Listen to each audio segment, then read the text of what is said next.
जय हिंद साथियों, कैसे हैं आप सभी। मैं आशा करता हूं कि आप सभी ठीक होंगे, सेफ होंगे और सुरक्षित होंगे। तो जैसा कि आप सभी ने इस वाले थंबनेल में देख लिया होगा कि आज हम सभी क्लास 10th फिजिक्स के एक बहुत ही इंपॉर्टेंट टॉपिक के बारे में बात करने वाले हैं, जो इस बार के बोर्ड के लिए बहुत ही इंपॉर्टेंट टॉपिक है। लगभग 3 या 4 नंबर में पूछा भी जा सकता है फिजिक्स में। आज हम सभी डिस्कस करेंगे बायो-सेवर्ट के नियम के बारे में। किसके? बायो-सेवर्ट के नियम के बारे में। बायो-सेवर्ट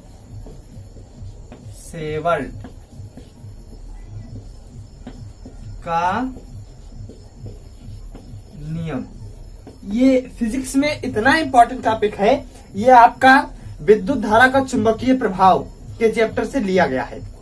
मैंने अपने इससे पहले वाली वीडियोस में विद्युत धारा का चुंबकीय प्रभाव, विद्युत धारा का ऊष्मीय प्रभाव, विद्युत से रिलेटेड काफी वीडियोस बना दी हैं, जिसकी लिंक आपको डिस्क्रिप्शन में मिलेगी। आप लोग आराम से वहां से जाके देख सकते हैं। तो आज हम सभी बात करेंगे बायो-सेवर्ट का नियम के बारे में।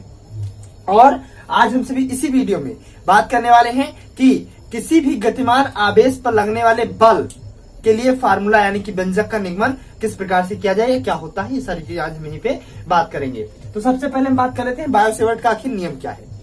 बायो-सेवर्ट ने जब किसी भी चालक तार में, मान लीजिए कोई भी ऐसा चालक तार है, कोई भी चालक तार है सिंपल सा, जब किसी भी चालक तार में विद्युत धारा का प्रवाहित करवाया जाता है, मतलब मान लीजिए इसमें I धारा बह रही है, ठीक है। इस चालक तार की कुछ लंबाई मान लिया जाए, मान लीजिए इसकी यहां से यहां तक की लंबाई डेल्टा L है।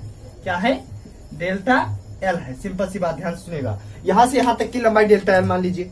तो बायो-सेवर्ट का नियम क्या था कि जब किसी भी चालक तार में विद्युत धारा प्रवाहित कराई जाती है तो वह चुंबक जैसा व्यवहार करता है। तो अगर यह चुंबक जैसा व्यवहार करेगा, भाई चुंबकीय प्रभाव क्या है कि जब किसी भी पदार्थ में विद्युत धारा प्रवाहित कराई जाएगी तो वह चुंबक जैसा व्यवहार करेगा। यही तो चुंबकीय प्रभाव था। तो यह भी चुंबक जैसा व्यवहार करेगा। तो अगर यह चुंबक है तो इसका एक चुंबकीय क्षेत्र भी होगा। तो बायो-सेवर्ट ने कहा कि किसी भी धारावाही चालक द्वारा उसके चुंबकीय क्षेत्र में किसी बिंदु पर चुंबकीय क्षेत्र की तीव्रता का व्यंजक ज्ञात करा गया, जिसे बायो-सेवर्ट का नियम कहा गया। तो हम यहाँ बात कर लेते हैं कि इस चुंबक का एक चुंबकीय क्षेत्र होगा, उसी के अंदर हम मान लेते हैं कोई बिंदु हमारी P है, जिस पर हमें चुंबकीय क्षेत्र की तीव्रता ज्ञात करनी है, जो इससे थीटा कोण बना रही है। क्या, कौन सा कोण? थीटा कोण बना रही है। और इस चालक तार से वह R दूरी पर स्थित है। ध्यान से मेरी सारी बातों को सुनिएगा, ध्यान से मेरी बातों को सुनिएगा।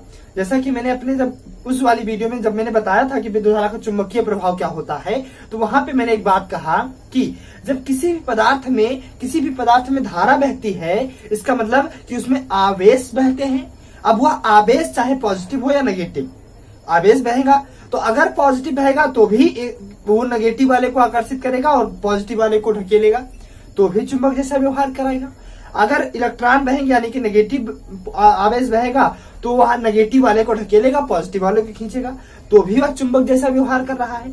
तो वहां पे मैंने बताया था कि यदि पदार्थ की लंबाई ज्यादा हो जाए तो उसमें इलेक्ट्रॉन भी ज्यादा आ जाएंगे या फिर आवेश भी उसमें ज्यादा आ जाएगा, तो मतलब वह चुंबक उतना ही प्रभावी हो जाएगा।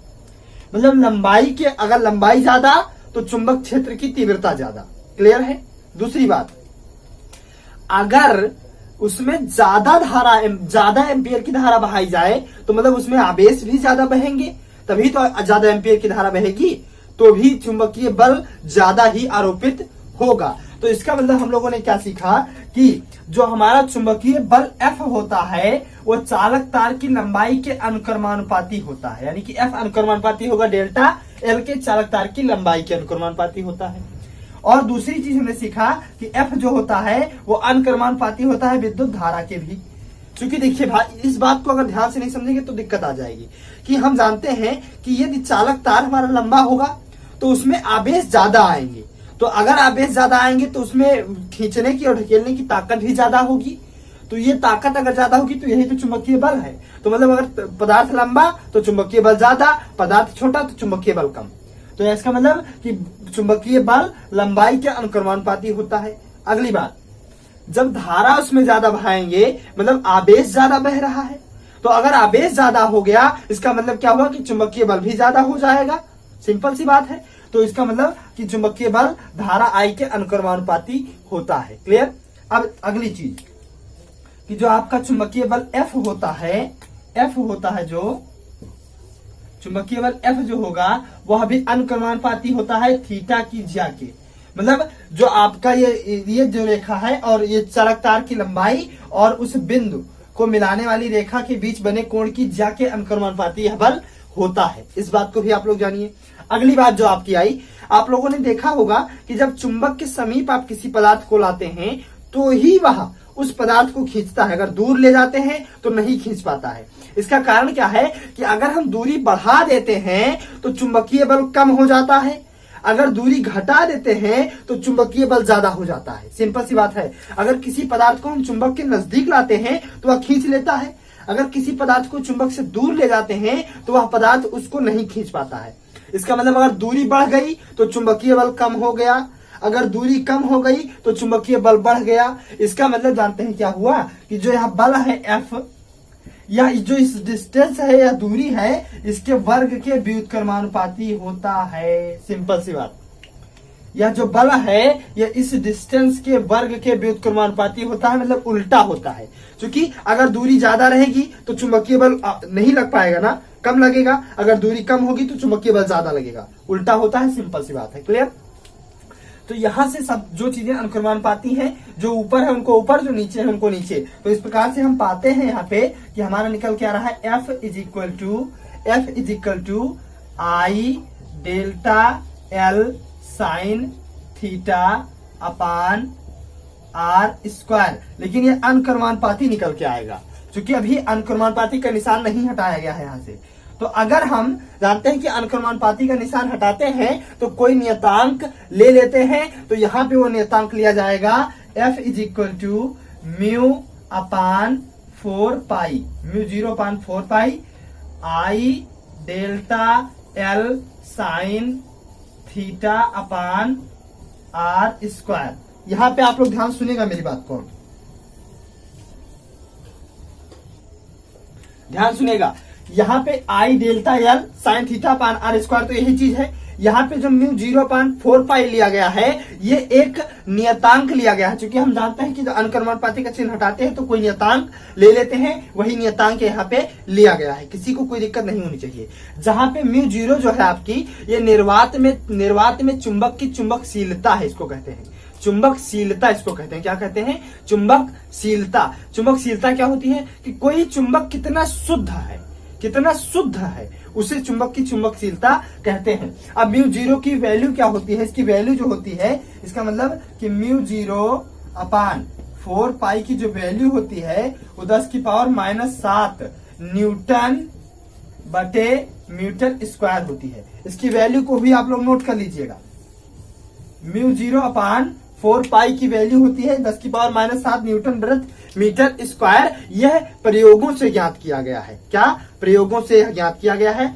इसी को हम सभी बायो-सेवर्ट का नियम कहते हैं। बायो-सेवर्ट ने भी यही कहा था कि बायो-सेवर्ट ने क्या कहा जानते हैं कि किसी भी चालक तार में विद्युत धारा बह रही होती है तो उसके द्वारा उत्पन्न चुंबकीय क्षेत्र में किसी बिंदु पर जो चुंबकीय क्षेत्र की तीव्रता होती है, चुंबकीय क्षेत्र की तीव्रता जो होती है वो चालक तार लंबाई के अनुक्रमानुपाती, बहने वाली धारा के अनुक्रमानुपाती, दोनों के बीच के कोण की ज्या के अनुक्रमानुपाती तथा चालक तार से उस बिंदु के बीच की दूरी के वर्ग के व्युत्क्रमानुपाती होती है। इसे ही बायो-सेवर्ट का नियम कहा गया। किसी को कोई दिक्कत नहीं होनी चाहिए।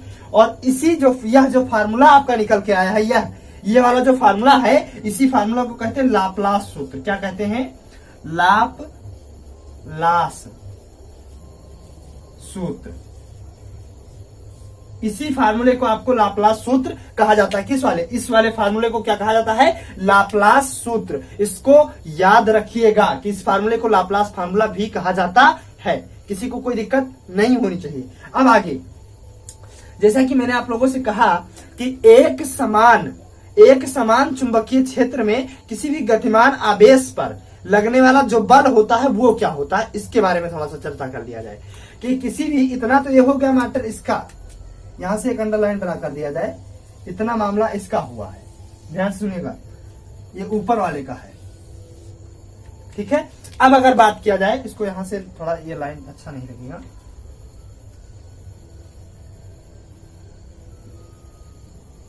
सुनिएगा।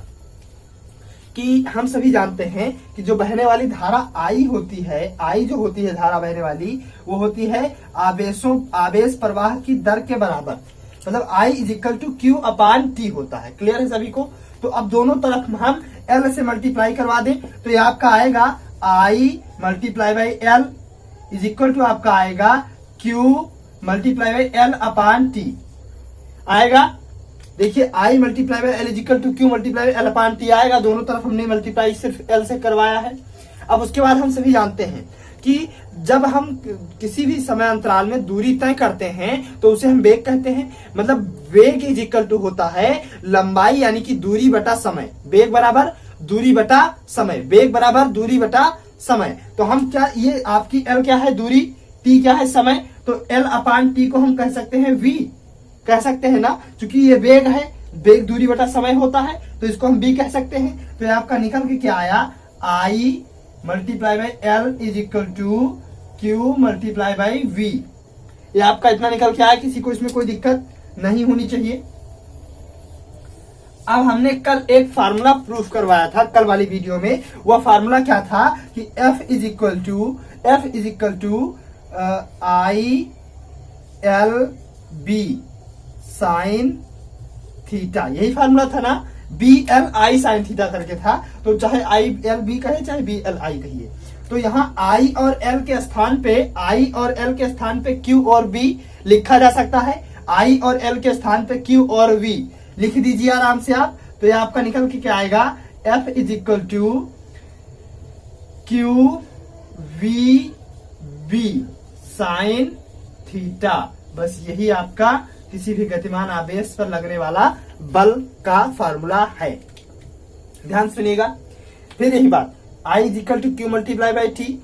I और दोनों पक्षों में हमने L से मल्टीप्लाई किया तो आपका I multiply by L is equal to L upon T. चूंकि यहाँ पे Q आगे लिख दिया गया, L अपान टी कर दिया गया। हम सभी जानते हैं कि वेग बराबर होता है दूरी बटा समय। तो L अपान L दूरी है, T समय है, दूरी बटा समय बराबर वेग, तो इसको B लिख दिया गया। इसका मतलब I delta L is equal to I multiply by L is equal to Q multiply by B।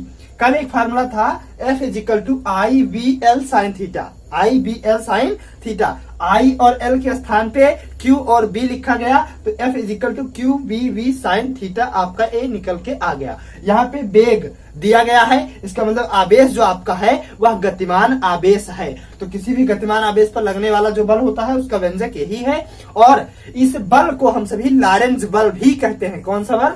Lorentz बल भी कहते हैं। कौन सा बल? लॉरेंज बल।